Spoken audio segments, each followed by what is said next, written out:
Hello students, स्वागत करता हूं आप सभी का हमारे यूट्यूब चैनल स्टडी एक्सपर्ट में।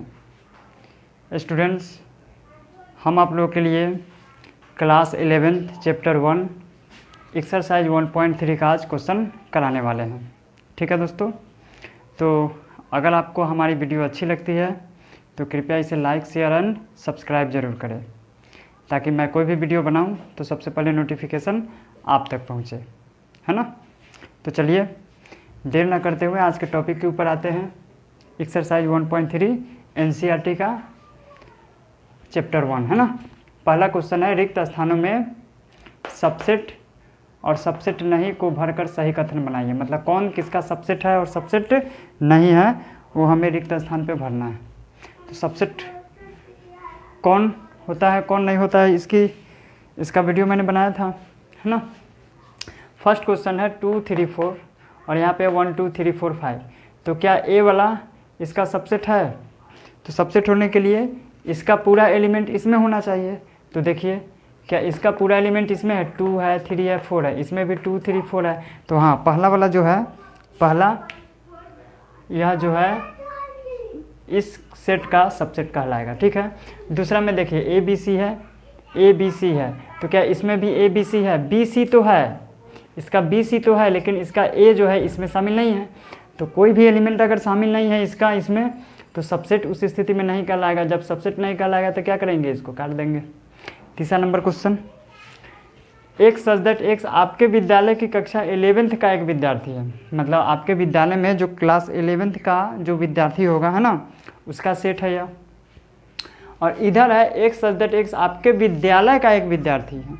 तो बतलाइए, विद्यालय में तो क्लास 11th 12th है ना, और सारी क्लासें होंगी, और 11th में तो सिर्फ क्या है? क्लास 11th का विद्यार्थी है।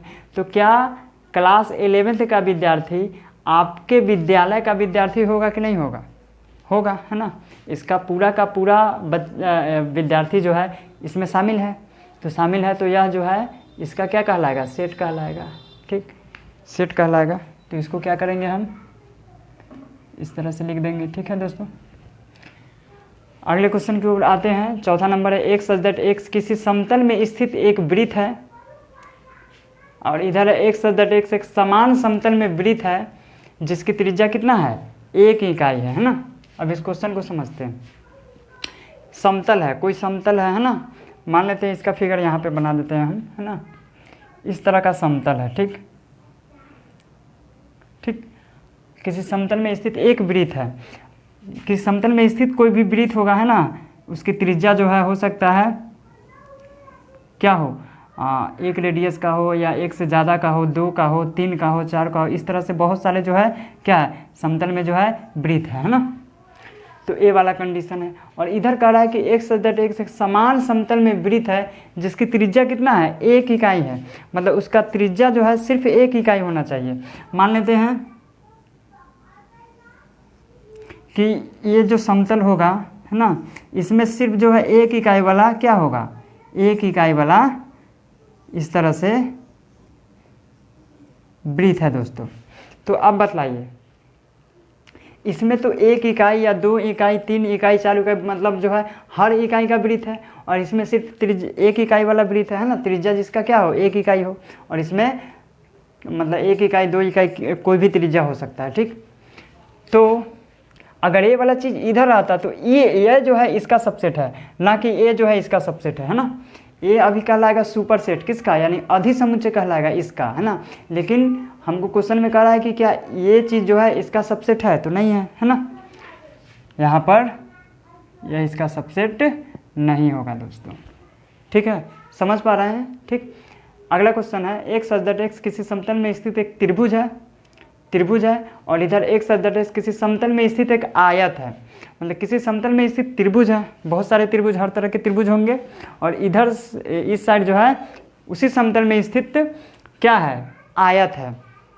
तो बतलाइए, यह जो है एक दूसरे का सेट कहलाएगा क्या? नहीं कहलाएगा, सबसेट नहीं कहलाएगा। क्यों? क्योंकि कोई भी त्रिभुज आयत नहीं हो सकता है। तो इसका कोई भी त्रिभुज जब आयत नहीं होगा तो यह सबसेट नहीं कहलाएगा, है ना। तो इसको काट देंगे। एक सच दैट एक्स किसी समतल में स्थित एक समबाहु त्रिभुज है, और यहाँ पर क्या कह रहा है? एक सच दैट एक्स किसी समतल में स्थित एक त्रिभुज है ना। तो बताइए समबाहु त्रिभुज और इधर क्या है, त्रिभुज है। त्रिभुज कहने का मतलब है कि इसमें प्रत्येक तरह का त्रिभुज है ना, समबाहु, विषमबाहु, समद्विबाहु, समकोण, विषम कोण, हर तरह का त्रिभुज है। तो क्या हर तरह का इसमें त्रिभुज है, मतलब इसमें समबाहु भी है, समद्विबाहु भी है, हर तरह का त्रिभुज है। और ये इस समतल में स्थित क्या है, एक समबाहु त्रिभुज है। तो क्या समबाहु त्रिभुज जितने भी होंगे इसमें है कि नहीं है, ये बतलाइए। तो है, तो ये वाला चीज़ इसका क्या कहलाएगा, सबसेट कहलाएगा दोस्तों, ठीक है, यहाँ पर सबसेट कहलाएगा। ठीक, आगे अगला क्वेश्चन है, एक सच दैट एक्स एक समप्राकृत संख्या है और एक सच दैट एक्स एक क्या है, पूर्णांक है। समप्राकृत संख्या है, समप्राकृत संख्या मतलब सम संख्या 2, 4, 6, 8, 10 ये अनंत तक जाती है। चूँकि प्राकृत की बात कर रहा है इसलिए निगेटिव नंबर होगा नहीं। और यहाँ पर है एक सच दैट एक्स क्या है, एक पूर्णांक है। पूर्णांक का मतलब क्या हुआ, माइनस इन्फिनिटी से प्लस इन्फिनिटी तक, यानी माइनस की तरफ -1, -2, -3, -4 इस तरह से अनंत तक बढ़ते रहेंगे और इधर 0, 1, 2, 3, 4, 5 इस तरह से अनंत तक बढ़ते रहेंगे, है ना। तो क्या इसका पूरा एलिमेंट इसमें होगा, तो होगा, क्योंकि इसमें भी तो सम संख्या आ जाएंगे ना, 2, 4, 6, 8, 10 इसमें तो है ही है। क्योंकि माइनस इन्फिनिटी से प्लस इन्फिनिटी तक जो भी नंबर होगा, जैसे डॉट डॉट डॉट यहाँ पर दे देते हैं -3, -2, -1, फिर 0, फिर 1, 2, 3, 4 डॉट डॉट डॉट इन्फिनिटी तक। तो बतलाइए 2, 4, 6, 8 सम संख्या तो आ रही है ना इसमें, तो ए वाला जो है इसका सेट कहलाएगा दोस्तों, है ना, कहलाएगा, सेट है। अगला क्वेश्चन नंबर 2 है, जांचिए कि निम्नलिखित कथन सत्य है अथवा असत्य है। पहला में देखिए ए बी और यहाँ बी सी ए। देखिए ए बी, इसमें भी ए बी है, तो ये वाला चीज़ इसका सबसेट होना चाहिए, और लिखा है क्या कि सबसेट नहीं है, तो ये असत्य है। क्या है, असत्य है, तो यहाँ पर आप लिख देंगे असत्य, ठीक है। यहाँ पर देखिए ए ई है, मतलब भवेल है अंग्रेजी वर्णमाला का, और यहाँ पर एक सच दैट एक्स एक अंग्रेजी वर्णमाला का स्वर है। तो अंग्रेजी वर्णमाला का स्वर कौन होता है, ए ई आई ओ यू। तो इस सेट में ए ई आई ओ यू है और इसमें ए ई है, तो क्या इसका पूरा एलिमेंट इसमें है, तो है, तो ये वाला चीज़ सबसेट इसका कहलाएगा। और सबसेट का भी साइन दिया हुआ है, मतलब यह सत्य है। क्या है, सत्य है, सत्य लिख दीजिएगा आप लोग। क्वेश्चन नंबर 3, 1, 2, 3 और इसमें है 1, 3, 5। देखिए इसका 1 और 3 इसमें तो है, लेकिन क्या इसका 2 जो बच गया, ये 2 इसमें है नहीं है, तो ये वाला इसका सबसेट नहीं कहलाएगा। लेकिन यहाँ सबसेट का साइन है, मतलब गलत है, या क्या है, असत्य दिया हुआ है ना। इसमें देखिए सेट, इस सेट में ए है और इस सेट में ए बी सी है, तो ये वाला ए जो है इसमें शामिल है, तो यह सबसेट है, ये वाला इसका सबसेट है। तो जब सबसेट है तो इसको हम क्या लिखें, और सबसेट का भी साइन दिया है तो हम क्या लिखेंगे, यह सत्य कथन है ना। आगे देखिए इसमें ए है और इसमें क्या है, ए बी सी है, लेकिन अब बतलाइए ए है और ए के बाहर मध्यम ब्रैकेट बंद है, तो यह इसका सबसेट है ना। तो यहाँ पर किस चीज़ का साइन दिया हुआ है, एलिमेंट का, है ना। मतलब ये कह रहा है कि ए जो है ये पूरा सबसेट है। क्या यह एलिमेंट कहलाएगा, इसका नहीं कहलाएगा। एलिमेंट कब कहलाता है, जब यहाँ पे मध्यम ब्रैकेट नहीं होता, ठीक है। तो ये कंडीशन क्या है, गलत है, यानी कि असत्य है। हाँ, यह सबसेट है लेकिन सेट नहीं हो सकता है, ठीक है दोस्तों। आगे आते हैं अगले क्वेश्चन की ओर। एक सच दैट एक संख्या 6 से कम एक समप्राकृत संख्या है ना। 6 से कम समप्राकृत संख्या, तो 6 से कम समप्राकृत संख्या कौन कौन होता है, 2, 4 और अगला तो 6 होता है, लेकिन 6 से कम कह रहा है, मतलब इसमें सिर्फ यही 2 एलिमेंट है।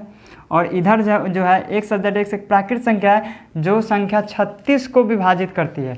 36 को विभाजित करने वाली कौन कौन से नंबर होंगे, मतलब उसमें 1 भी होगा, 2 भी होगा, उसके बाद 3 भी होगा, 4 भी होगा, और बहुत सारे होंगे, है ना। उसके बाद 6 होगा, 9 होगा, फिर 12 होगा, उसके बाद 18 होगा, तब 36 होगा। तो देखिए इसमें 2, 4 है, और इसका जब सेट बनाएंगे, है ना, तो इसमें भी 2, 4 है। तो क्या ए वाला इसका सबसेट है, तो है, सत्य है। क्या है, सबसेट का भी साइन दिया हुआ है, मतलब क्या है, सत्य है, ठीक है दोस्तों। अब आते हैं अगले क्वेश्चन की ओर। अगला है क्वेश्चन नंबर 3, है ना।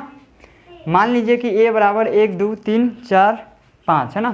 देखिए सेट ए में जो है कितने एलिमेंट हैं, तो एक एलिमेंट 1 हो गया, एक एलिमेंट 2 हो गया, और एक एलिमेंट इस पूरे को मिलाकर एक एलिमेंट है ना, क्योंकि इस सेट ए के ही तो अंदर है पूरा भाग, और एक एलिमेंट है 5, तो इस सेट ए में 1 2 3 4 एलिमेंट है ना।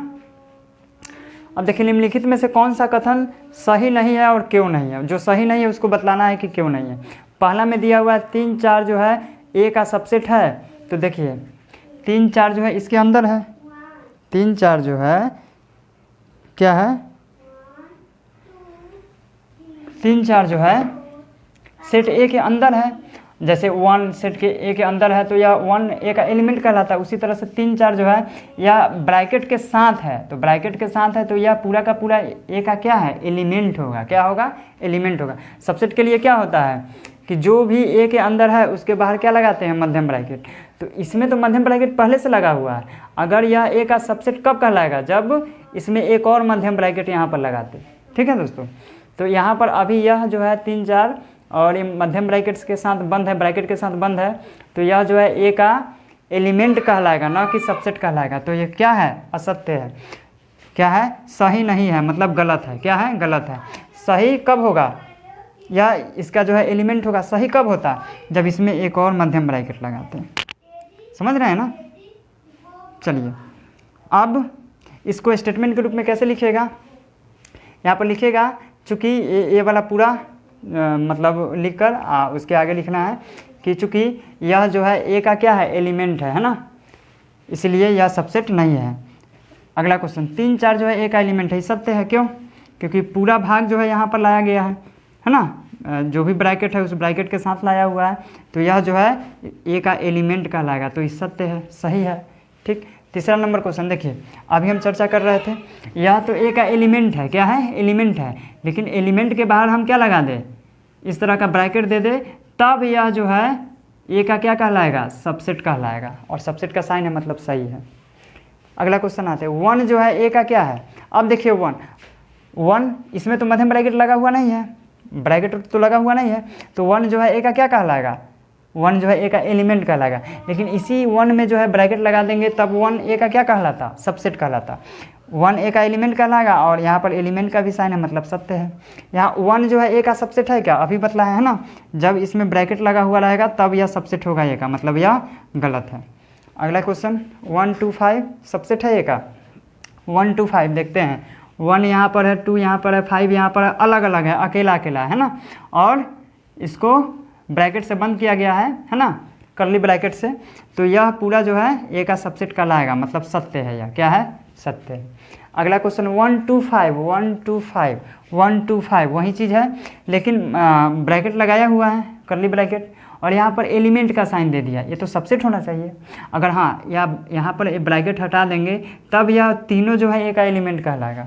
अभी तो यह सबसेट है, तो मतलब एलिमेंट है यहाँ पर दिया हुआ, मतलब क्या है, रॉन्ग स्टेटमेंट है ना। आप लिख दीजिएगा कि ये वाला पूरा चीज़ है ना, यह जो है ए का क्या है, उप समुच्चय है, ना कि एलिमेंट है ना। अब अगले क्वेश्चन की ओर आते हैं। क्वेश्चन नंबर 8, 1 2 3 जो है ए का सबसेट है। 1 2 3 कहाँ पे, 1 2 3 नहीं, 1 2 सिर्फ रहता ब्रैकेट के अंदर तब जो है ए का सबसेट हो जाता, लेकिन ये 3 जो है 4 के साथ है, ये पूरा मिलकर एक एलिमेंट है ना। सिर्फ इसका एक भाग लेकर यह ना तो एलिमेंट होगा ना क्या होगा, सबसेट होगा इसका, है ना। जब यहाँ पर लिखते हम 3 1 2 और यहाँ पर लिखते 3 4 है ना, और 3 4 को मध्यम ब्रैकेट से बंद करते इस कर्ली ब्रैकेट से, और फिर बाहर में क्या लगाते इस तरह का कर्ली ब्रैकेट, तब जो है यह ए का क्या कहलाता, सबसेट कहलाता, अभी नहीं कहलाता। ठीक है, अभी यह क्या है, रॉन्ग स्टेटमेंट है, मतलब गलत है। ठीक।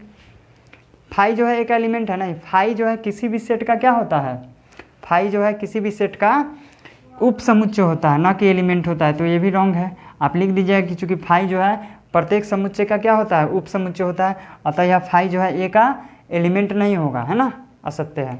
हाँ, 5 जो है ए का क्या हो जाता, उप समुच्चय हो जाता, यहाँ पर है ना, 5 जो है ए का क्या होगा, उप समुच्चय होगा, मतलब यह सही है। अगले क्वेश्चन की बार आते हैं। क्वेश्चन नंबर 11 है। 5 देखिए, 5 जो है ए का जो है सबसेट है नहीं, सिर्फ 5 जो है ए का सबसेट होता है ना। 5 के बाहर इस तरह से नहीं लगाएंगे, अगर 5 के बाहर इस तरह से लगा देंगे तब यह जो है पावर सेट हो जाएगा, है ना। जब सबसेट आप बनाते हैं तो क्या करते हैं, फाइव को ऐसे ही छोड़ देते हैं, उसको कर्ली ब्रैकेट के अंदर नहीं लिखते हैं, है ना। जैसे मान लेते हैं कि 1 2 है, इसका बोलेंगे सबसेट बनाने के लिए तो फाइव ऐसे ही लिखते हैं। फिर क्या लिखते हैं, एलिमेंट जब लिखेंगे इसका तब इसको जो है कर्ली ब्रैकेट के अंदर लिखते हैं, ऐसे नहीं करते हैं। फिर 1 2, तो देखिए फाइव इसी तरह से है। लेकिन जब ये पावर सेट कहलाएगा तो पावर सेट में क्या होगा, दोनों तरफ से क्या होगा, बंद होगा। तो अभी ये जो है क्या है, यह जो है फाइव ए का पावर सेट है, ना कि सबसेट है ना। तो यह रॉन्ग स्टेटमेंट है।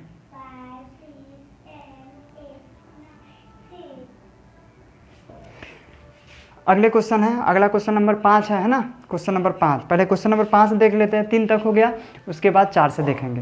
क्वेश्चन नंबर 5 जो अभी यहाँ पे बतला है ना, क्या कर रहा है, पी ए के कितने अवयव हैं यदि ए बराबर क्या है, फाइव है। मतलब ए बराबर फाइव का मतलब जो है सेट ए है उसमें एक भी एलिमेंट नहीं है।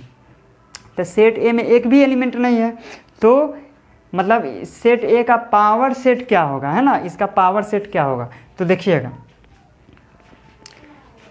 पावर सेट के लिए फॉर्मूला क्या होता है, नंबर ऑफ पी ए का फॉर्मूला क्या होता है दोस्तों। तो आप बोलेंगे 2 के पावर n। तो यहाँ पर 2 के पावर n का मतलब क्या है, दिए गए सेट में नंबर कितने हैं, है ना, कितने एलिमेंट है। तो दिए गए सेट में सेट ए में कितने नंबर है, 5 है, मतलब एक भी नहीं है, एक भी नहीं है मतलब n का मान क्या है, 0 है ना। और 2 के पावर 0 कितना होता है, 1। कितना होता है, 1।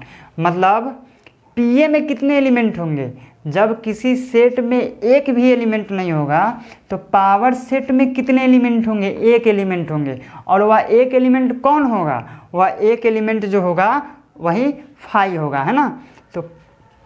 तो पी ए बराबर क्या हो जाएगा, P5, पी ए के जगह पर हम क्या लिख दिए 5, है ना। और P5 नंबर जो है, P5 जो है एक नंबर होगा इसका, और वह एक नंबर जो एलिमेंट होगा वह एलिमेंट क्या होगा, 5 होगा। क्या होगा, 5 होगा, है ना। क्यों, क्योंकि यह सबसेट, क्योंकि प्रत्येक समुच्चय का जो है सबसेट क्या होता है, 5 होता है।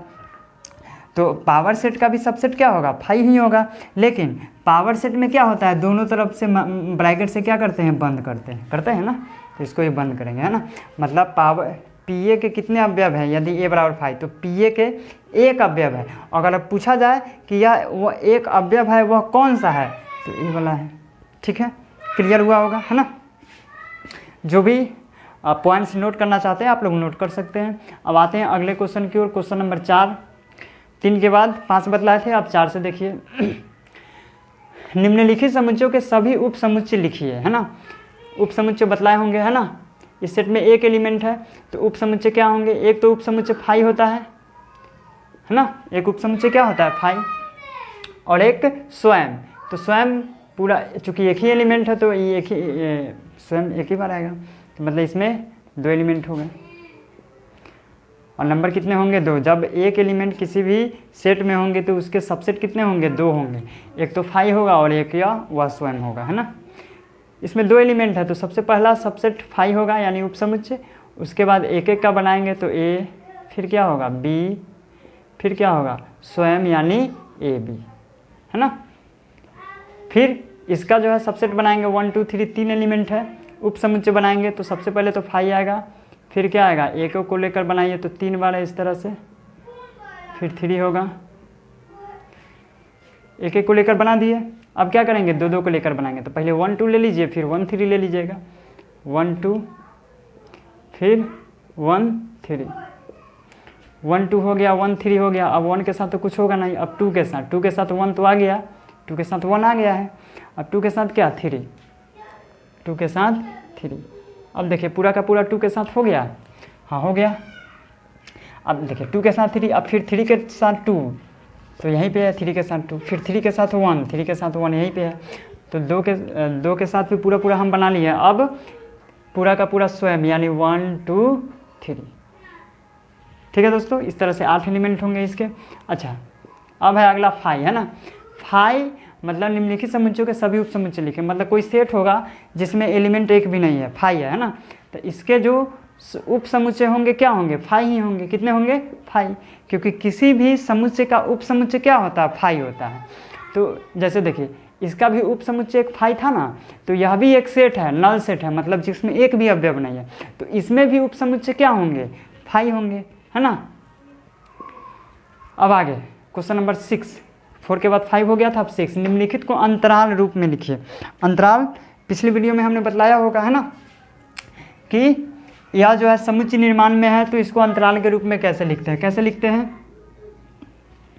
यहाँ पर देखिए x का मान जो है -4 से बड़ा है, यहाँ पे बराबर का साइन नहीं है, मतलब x का मान -4 से बड़ा है और 6 के बराबर या 6 से छोटा है, वह पूरा x जो है वह क्या कहलाएगा, इस अंतराल में है ना।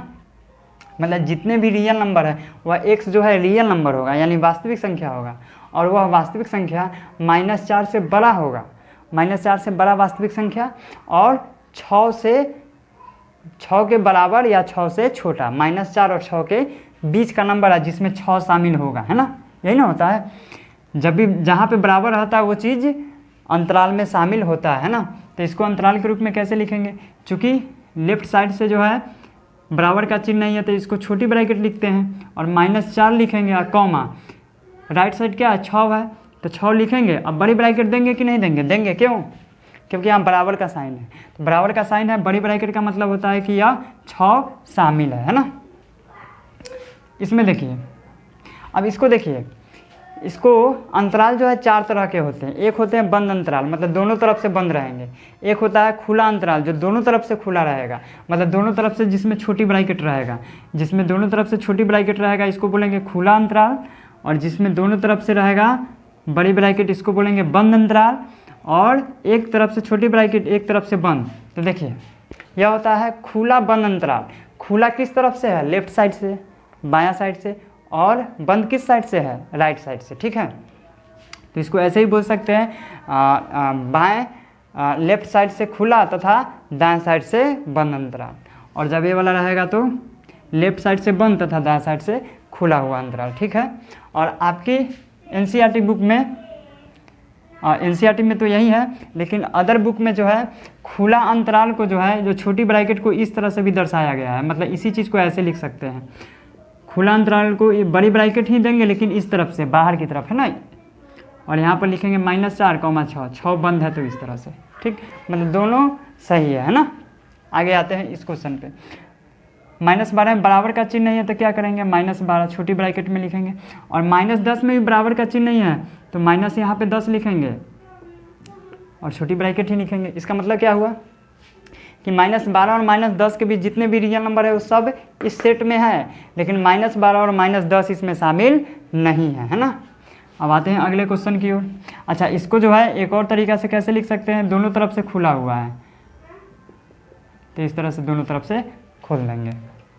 अब अगला क्वेश्चन है, 0 के बराबर या बड़ा है और 7 से क्या है, छोटा है मेरा रियल नंबर जो x का मान है, तो 0 इसमें शामिल है, क्यों, क्योंकि बराबर का चिन्ह है, तो बड़ी ब्रैकेट देंगे, यहाँ पर 0 लिखेंगे, कॉमा 7 इसमें शामिल है क्या, नहीं है, तो 7 लिखेंगे और छोटी ब्रैकेट देंगे।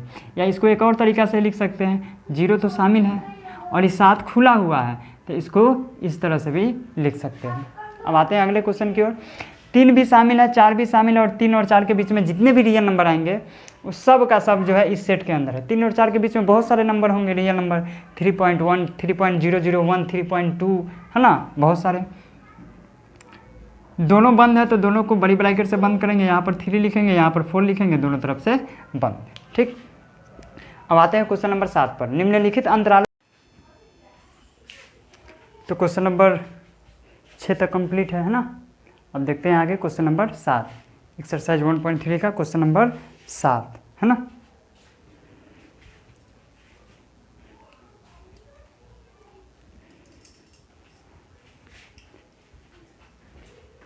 देखते हैं, यहाँ जो है निम्नलिखित अंतरालों को समुच्चय निर्माण रूप में हमें लिखना है। यह अंतराल के रूप में दिया हुआ है, हमको इसे समुच्चय निर्माण रूप में लिखना है। तो कैसे लिखते हैं समुच्चय निर्माण रूप में, यहाँ पर लिखेंगे x सच दैट x क्या होता है, रियल नंबर होता है, रियल नंबर का एलिमेंट होता है ना।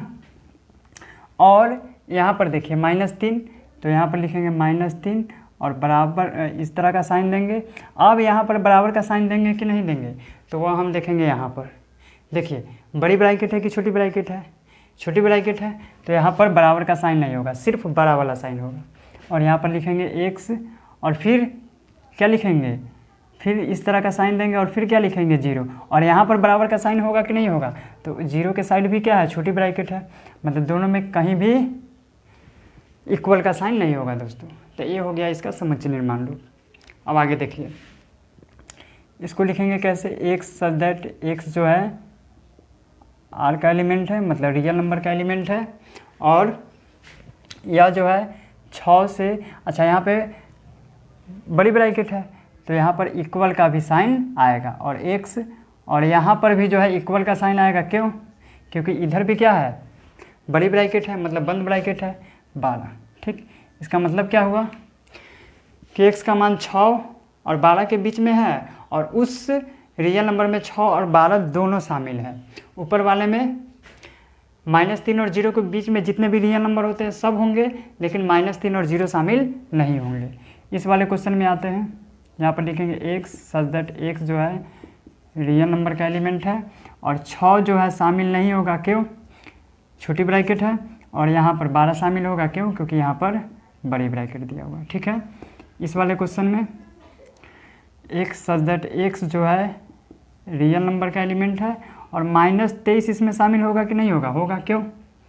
क्योंकि इसमें बराबर का साइन होगा। क्यों? क्योंकि बड़ी ब्रैकेट है। इसका मतलब जो है इस सेट के अंदर -23 भी है, और यहाँ पर लिखेंगे x और यहाँ लिखेंगे 5। यहाँ पे बराबर का साइन होगा कि नहीं होगा? नहीं होगा। क्यों? क्योंकि 5 छोटी ब्रैकेट से घिरा हुआ है, मतलब -23 और 5 के बीच में सारे रियल नंबर जिसमें -23 शामिल है और 5 शामिल नहीं है ना। तो ये हो गया क्वेश्चन नंबर 7। अब देखते हैं क्वेश्चन नंबर 8। निम्नलिखित में से प्रत्येक के लिए आप कौन सा सार्वत्रिक समुच्चय प्रस्तावित करेंगे, है ना। पहला क्वेश्चन है समकोण त्रिभुजों का समकोण त्रिभुजों का समुच्चय, और दूसरा है समद्विबाहु त्रिभुजों का समुच्चय। ठीक है, तो अगर हमारा जो सेट हो, जो समुच्चय हो, वह प्रत्येक तरह का समुच्चय हो, मतलब उसमें जो है क्या हो, हर तरह का समुच्चय हो, मतलब उसमें समकोण त्रिभुज भी आता हो, समद्विबाहु समबाहु, है ना, विषम बाहु, समकोण, अधिक कोण, न्यून कोण, हर तरह का त्रिभुज आएगा। ठीक है, तो उस सेट के अंदर जो है क्या होगा, वह जो है इस समकोण त्रिभुज का क्या कहलाएगा, सार्वत्रिक समुच्चय कहलाएगा। उसी तरह से यहाँ भी वह त्रिभुज क्या कहलाएगा, सार्वत्रिक समुच्चय। मतलब हम वह त्रिभुज क्या ले सकते हैं, सार्वत्रिक समुच्चय के लिए, समकोण त्रिभुजों के लिए कौन सा समुच्चय होना चाहिए, मतलब कौन सा सेट होना चाहिए, जो वह सेट जो है इसका क्या कहलाएगा, सार्वत्रिक समुच्चय कहलाएगा, और इसका भी क्या कहलाएगा, सार्वत्रिक समुच्चय कहलाएगा। तो वह किसी भी तरह का त्रिभुज होगा। यहाँ पर लिख दीजिएगा, सार्वत्रिक समुच्चय के लिए वह त्रिभुज क्या होना चाहिए, मतलब प्रत्येक त्रिभुज उसके अंदर आ जाए, है ना। तो इस दोनों कंडीशन में यहाँ पर लिख देना है कि सार्वत्रिक समुच्चय के लिए दोनों कंडीशन में, सार्वत्रिक समुच्चय के लिए है ना, दोनों कंडीशन के लिए हम लिख रहे हैं, सार्वत्रिक समुच्चय के लिए प्रत्येक त्रिभुजों का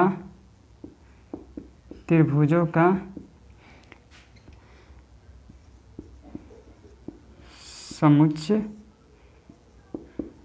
हो। मतलब सार्वत्रिक समुच्चय में जाने के लिए इसको जो है प्रत्येक त्रिभुजों का क्या होना चाहिए, समुच्चय, मतलब हर तरह का त्रिभुज जो है इसके अंदर आ जाना चाहिए, तब यह वाला जो है क्या कहलाएगा, उप समुच्चय कहलाएगा, और ये वाला जो चीज़ है वह क्या कहलाएगा, सार्वत्रिक समुच्चय कहलाएगा, दोनों के लिए। ठीक है, अब आते हैं क्वेश्चन नंबर 9 के ऊपर। क्वेश्चन नंबर 9 में है समुच्चय ए में 1 3 5, बी में 2 4 6 और सी में जो है 0 2 4 6 8 प्रदत्त है। इन तीनों समुच्चय में कौन से सार्वत्रिक समुच्चय के लिए जा सकते हैं, मतलब इन तीनों सेट को मिलाकर ऐसा कौन सा सार्वत्रिक समुच्चय यूनिवर्सल सेट बना जाए। यूनिवर्सल सेट का मतलब जितने भी सेट हमको दिए हैं उस सब का एलिमेंट जो है उस यूनिवर्सल सेट में आ जाए। तो चलिए पहला को देखते हैं, क्या इसको यूनिवर्सल सेट यानी सार्वत्रिक समुच्चय में रख सकते हैं। तो देखिए 0 1 2 3 4 5 6, इसमें तो 0 है नहीं, 1 3 5 है, तो 1 3 5 इसमें है, तो इसके लिए तो यह सार्वत्रिक समुच्चय कहलाएगा, लेकिन तीनों के लिए कहलाएगा क्या, देखते हैं 2 4 6, इसमें 2 4 6 भी है, इसके लिए भी यह सार्वत्रिक समुच्चय कहलाएगा। अब यहाँ पर देखिए 0 2 4 6 8, यहाँ पर 0 2 4 6, लेकिन इसमें तो 8 नहीं है, तो यह सी के लिए सार्वत्रिक समुच्चय नहीं कहलाएगा। अब चूँकि तीनों के लिए सार्वत्रिक समुच्चय होना चाहिए तो ये वाला कंडीशन तो नहीं होगा। सेट 2 में फाई है, मतलब सेट 2 में इसमें कोई भी एलिमेंट नहीं है, तो जब इसमें कोई भी एलिमेंट नहीं है तो यह किसी के लिए भी सार्वत्रिक समुच्चय नहीं होगा। क्वेश्चन नंबर 3 को अभी रहने देते हैं, 4 पर देखते हैं ना। क्वेश्चन नंबर मतलब इसी का ऑप्शन नंबर 3 छोड़ देते हैं, 4 को पहले देखते हैं। यहाँ पर 1 2 3 4 5 6 7 8 है।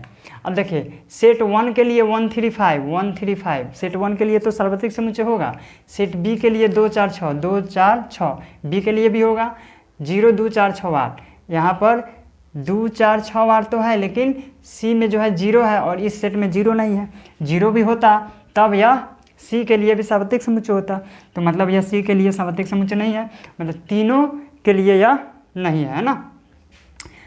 तीनों के लिए वह कौन सा होगा, 3 नंबर होगा। देखिए इसको ध्यान से, पहला में 1 3 5 है, तो देखिए 1 3 5 इसमें है तो ए के लिए हो जाएगा सार्वत्रिक समुच्चय। बी में 2 4 6 है, 2 4 6 है तो बी के लिए भी यह सार्वत्रिक समुच्चय कहलाएगा। क्या सी के लिए कहलाएगा, 0 2 4 6 8 0 है, 2 है, 4 है, 6 है, 8 है, तो मतलब यह तीनों कंडीशन को फॉलो कर रहा है ना। ए के लिए भी सार्वत्रिक समुच्चय, बी के लिए भी और सी के लिए, तो तीनों को मिलाकर जो है सार्वत्रिक समुच्चय के लिए कौन जाएगा, ऑप्शन नंबर 3।